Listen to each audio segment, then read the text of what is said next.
Welcome back to 7 Days to Die Lore. I'm Matt, and as you can see, I have up on the screen the previous 3 parts to this series. So I'll be taking all the evidence that I have found in these videos, putting it together to come up to a storyline, and hopefully come up with a timeline which fits with all the evidence that we have from the world.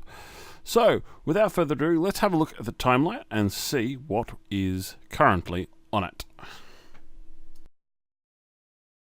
So here we are, this is the timeline. So I have patient 0 at one end and I have game start at the other. So I'm going to concentrate on everything that's happened before we actually start the game and try and figure out where we've got evidence to prove one way or another what has happened.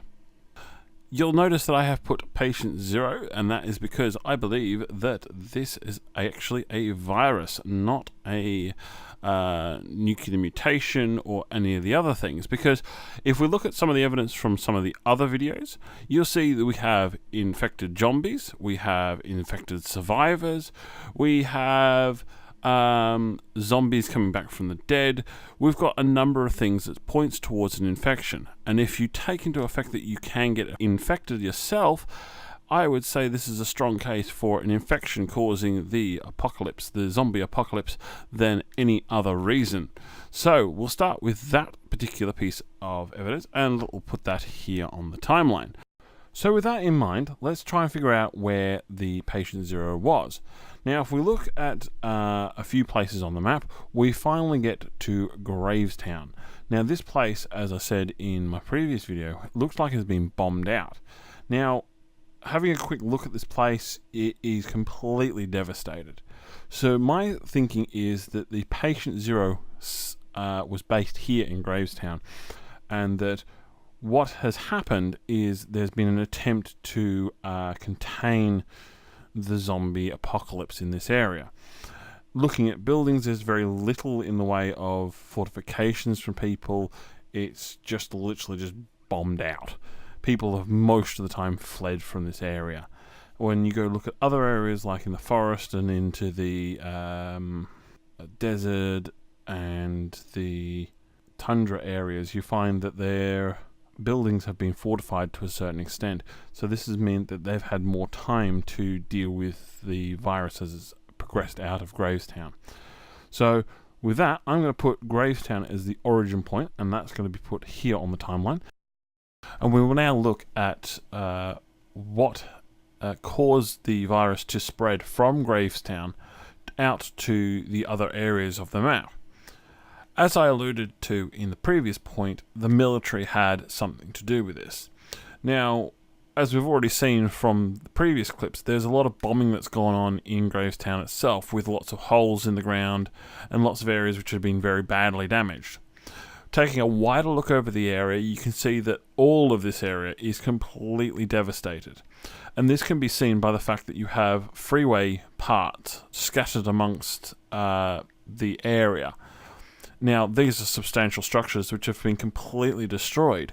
So I would allude to the fact that this bombing tried to wipe out as much of this area as possible to try and stop the spread of the virus. I'd also say that there was a lot of evacuations taking place to try and clear the area to stop as many civilians getting infected as possible. And I'd point towards the cars all strewn across this area and across other areas of the map, showing that people have tried to escape from the apocalypse that has started in Gravestown. The unfortunate thing about the evacuation was that it must have taken the virus with it, because the virus, as we know, continued and has spread across the map. And I would say that some of the zombies that did not get killed in the bombing also spread themselves out across the map. Now, this is where I would suggest that the nuclear weapons come into play, with the radiation zones around our map area being pointed towards this. I would say that there was an attempt to try and ring fence the area to try and stop the spread of the virus by nuking the area around it. I would also suggest that they probably were trying to contain them to then drop the bombs on there, but something has stopped the final onslaught to destroy the area. So with that, I'm going to add the evacuation into the timeline, and I'm going to place it around about here for the time being. And I'm also going to put the bombing of the area just afterwards and put that just about here on the timeline. Now, before I add the nuclear bombs to the timeline, I want to go back to a point that I alluded to earlier, which was what could have possibly gone wrong. Now, if we go to Red Mesa and have a look at the base here, we can go down the first tube and find that there is no weapon in this bay. But if we go and turn around, we'll see the other one is still there. I would allude to the fact that this was the bomb that's supposed to have dropped on our area. Now, quite quickly, we could look around this place and see possible answers to why this base didn't fire its second weapon, but there's not really much we can go on. It could be a number of things, including the fact that the zombies were already in here, i.e. some of the staff turned zombie, or it could be that the zombies jumped the fence, got in, and wrecked up the place. I would suggest climber zombies would be a good candidate for this, getting through some of these smaller gaps. I would also say that this is possibly the case by looking at some of the doorways that are all fortified and locked up. So, with the nuclear bomb still being in the hangar, I would suggest that this is the bomb for our area, and I would place the bombing of the area in at around this point in the timeline. Now, before we head away from the military aspects of the timeline, we've got two more things that we need to have a look at. The first being the smaller encampments that you find scattered around the map. Now, taking a closer look at these guys, you can see that there is some sandbag fortifications, and they usually consist of 2 tents. And if you're lucky enough and you come across one of these, you might find a couple of zombies, only too willing to come out and give you a meet and greet. So, what else can we glean from these? Well, these look like they're temporary ones. They look like they've been set up in a hurry and that they're scouting out these areas, because the fortifications aren't massive and you've only got tents to keep them safe. So I would indicate towards these being after the bombings have gone through and the military coming back in to the area to see if they can find survivors and get a foothold in the area to try and save people from the zombies and clear out the zombies. On the other hand, we have these places. Now, these are the forts, as I would call them, and they have sandbag encampments around them, minefields, trenches dug, they've got barbed wire fences, a number of tents, and ammunition is plentiful here in these places, as well as personnel that haven't left. So these are a formidable target for you to go after, and something you should only go after with a little bit more experience. I would say these were built before the bombs were dropped, because this looks like a number of days, if not a couple of weeks, has gone into building these up before they've been overrun by the zombies. Because if we look at who's left, there are just zombies here who were military personnel. Places being damaged in a number of places. I would say this place was overrun by zombies leaving Gravestown and its surrounding areas. With that thought in my mind, I'm going to put the forts before the nuclear bombs were dropped, and I'm going to put the small encampments, the research places, and the attempts to get a foothold back in this area after the bombs dropped, because I suspect that what's happened is, as they've come back in, they've survived the first 7 days. The 7th night hordes come through and then wiped out these smaller encampments, and they've been killed. So I would suggest that, and I would put that here. The reason I'd put that here on the timeline. So with that, let's head over to the airdrops. Now, having a quick look at these, we can have a closer look at the plane, and as far as I can see from the picture I have here, there are no markings on the vehicle. So I would suggest that this is not a military vehicle. However, this is a very organized group doing the airdrops because we're looking at a very large vehicle, for one. Two, we're also looking at very well-made crates. And three, they have access to parachutes. Parachutes aren't exactly the easiest things to come by, and making them is a little bit more technical than just getting a bedsheet with some string. Saying that, it could be possible that there is a military aspect to this. So I'm going to leave it with you guys to decide on which one it is, and feel free to comment below what you think on that particular aspect.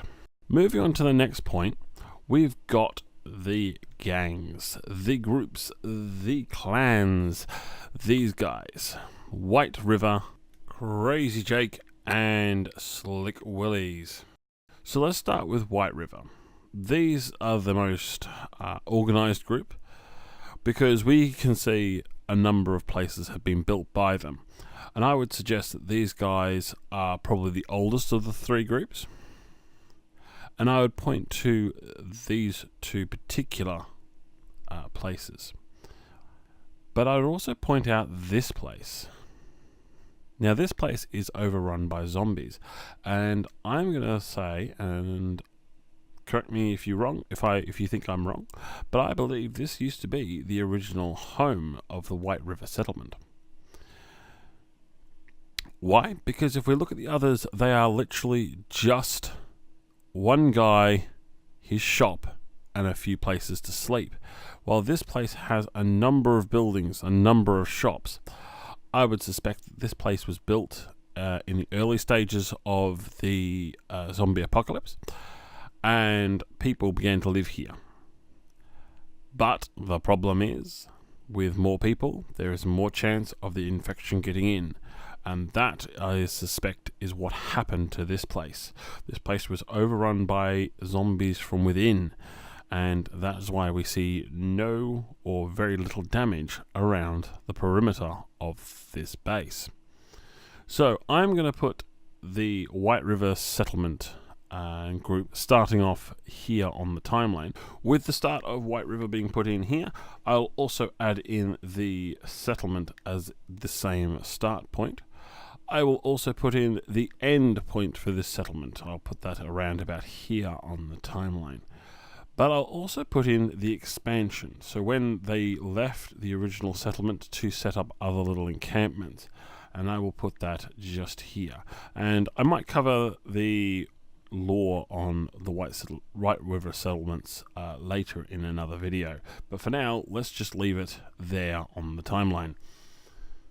Before I cover the other two gangs in this series, I'd like to put in the airdrops. Now, I'm going to place them about here on the timeline because I believe these are civilian airdrops that are started. Now, it is quite possible that military did do airdrops for their own people, but we don't see any evidence of this, unfortunately, in the game.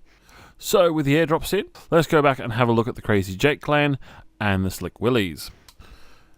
Now, when it comes to the other two gangs, it's a bit harder to nail down whereabouts on the timeline these guys come in. We have very little to go on both of these, more so on the Slick Willy clan, because all we have from them is the Challanges. So taking a quick look at them first, we have very little information on whereabouts they are, when they came about, and all this other general information.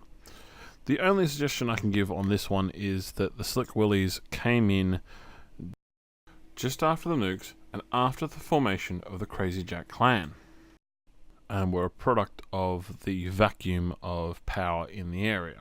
Now, when it comes to Crazy Jake, I think there is a little bit more information that points us in a direction for when they start. Just after the fall of like the soldiers' research these guys have some challenges for you, but also we have two treasure maps which name Crazy Jake clan as a reason for these maps being produced.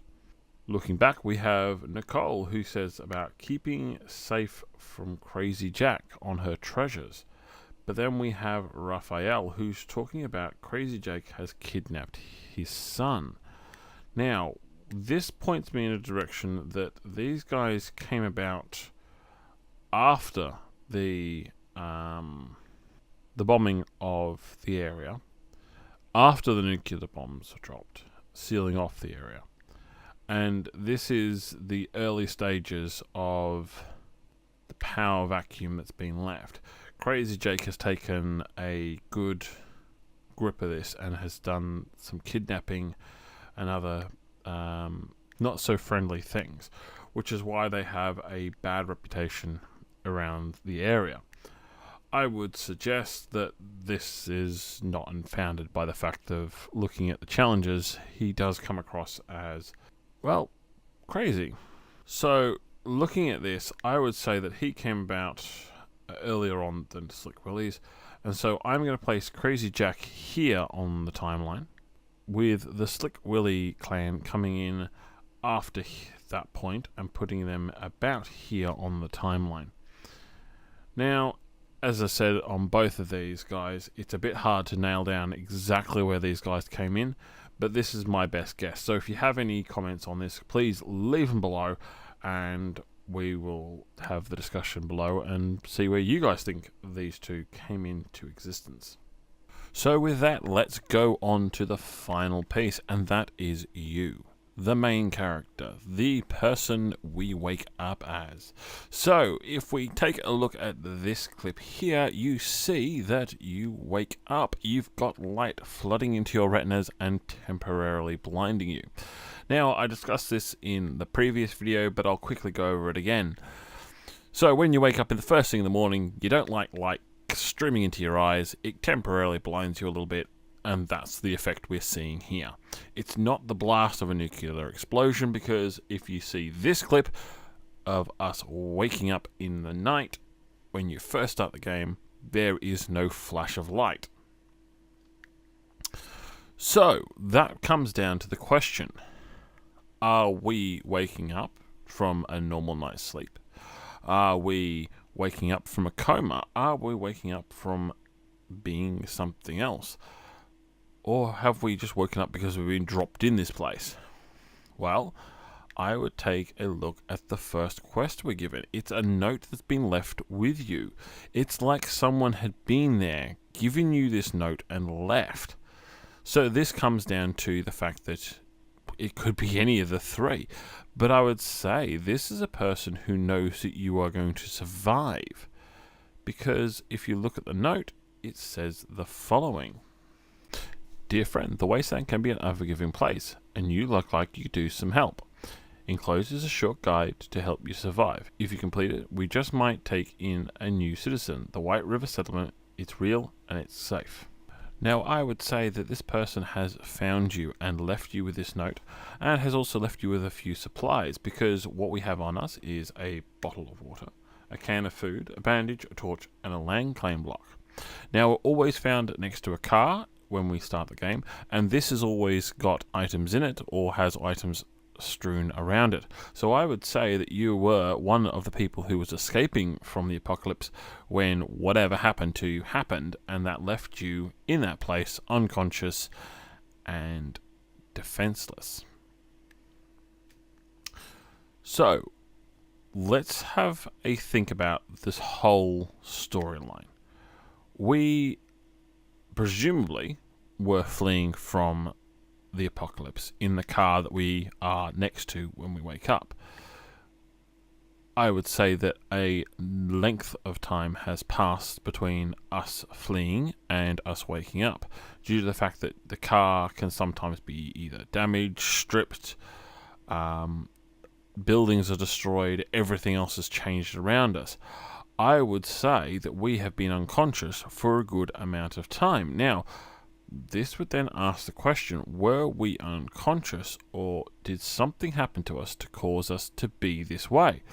Now, I'm going to say, as a theory, we turned zombie in the first place. Now, why would I say this? Well, let's start with what we do know. We know that if we get infected, we, as a player, just die. We just straight out die. We don't turn into a zombie, and that's the end of us. I'd also state that there are a number of zombies out there who are survivors. They're people who had survived the initial wave and have turned zombie afterwards. We also find a number of zombies who are asleep when we go into places, into buildings. Now, it's quite possible they only turn active because they're dead and there's no threat to them, so they don't move. But as soon as they see movement, they then come back alive because it's something to go after. But I would say the best reason is that we turned zombie and we were unconscious, and whoever this person was, in this case Noah, according to the letter, has come along, found us. We haven't got up and attacked them, and they have given us the cure and brought us back to being a normal person, a survivor. Then they've left us the note and the items that we have when we wake up. Now, I've got to explore a bit more of the map, and rumour has it there is a place that might prove this point further. But at this stage, I haven't gone there yet, and I'm going to proceed to have a look at that, hopefully in the next video or a video really soon. Depends on how long it takes me to actually film that. So I'm going to put the theory out there that we were zombie, we were a sleeper zombie and just left alone. And that someone's come along with a cure and given it to us, and that's when we've woken up. So, with that in mind, I'm going to put that piece of information here at the end of the timeline. And with that, I'm going to go through the whole timeline and tell you the story that I think has unfolded here in 7 Days to Die. With conflicting evidence dating the time frame of this timeline, we're going to miss out that particular part of having dates and times. However, what we will be able to do is go from the very beginning to the very end. And that starts us with Patient Zero, who was in Gravestown. Now, what we can say for a certainty is it started and it spread through Gravestown and into its urban areas. This then got the army involved, and they started building their forts around the area. After they'd set up some sort of defense, they started the evacuations. With Gravestown infected and the surrounding areas, their decision was to bomb the area into submission. This would have started with the firebombing that we see with the fire-damaged areas along this part of the map. This would have been done to stop the spread of the zombies coming north. With the bombing finished and the area completely devastated, this would have ushered in the calm before the storm. The storm would have come in the form of a very large attack, presumably on a 7th night. This would have wiped out the forts in the local area. This would have caused the army to make a knee-jerk reaction. The knee-jerk reaction was to nuke the area. It nuked around the area to try and contain the zombie apocalypse from spreading into outside areas. However, the final nuke that should have been launched from Red Mesa didn't get launched. Whether Red Mesa was taken out from the inside or from outside, or the people inside decided not to do it, we will never know. With this now power vacuum in the area, the creation of the Crazy Jake and Slick Willy clans will have happened. I suspect the researchers came in after this, and this is when the airdrops began. Quite quickly, the researchers would have ended up dying in the next 7th night, by the fact that we can see the camp wasn't very well established. Airdrops probably continued because civilians learned of other civilians in the area, and this is what we see today. I would suggest that the White River settlements started up about this point, and this may be the reflection of one or more of the researchers surviving. This is when the big settlement that we see started. White River would have expanded and continued to thrive. This would have eventually allowed them to expand into the new outposts that we see in our today's game. I would say that not long after they started doing this expansion, the big settlement came under attack from within, ending it. This would have resulted in the other settlements and outposts deciding that having fewer people in the place is better. How long after this point that we come about could be determined in the effect of months or even a year. However, what we do know is someone found you. In this case, we believe it was Noah, and he gave you a cure just after a seventh night horde. You would have eventually woken up from this, and that's when the game starts. I believe this is the full timeline for the game, the lore that we see here in Alpha 16.4. Now this may change in the later versions, it may stay the same. However, I think there's more to be discovered on this map, and I will go out and try and discover any more information that may change this timeline and make it a bit more clear. So with that, here is the timeline. I have been Matt, and I will see you in the next one.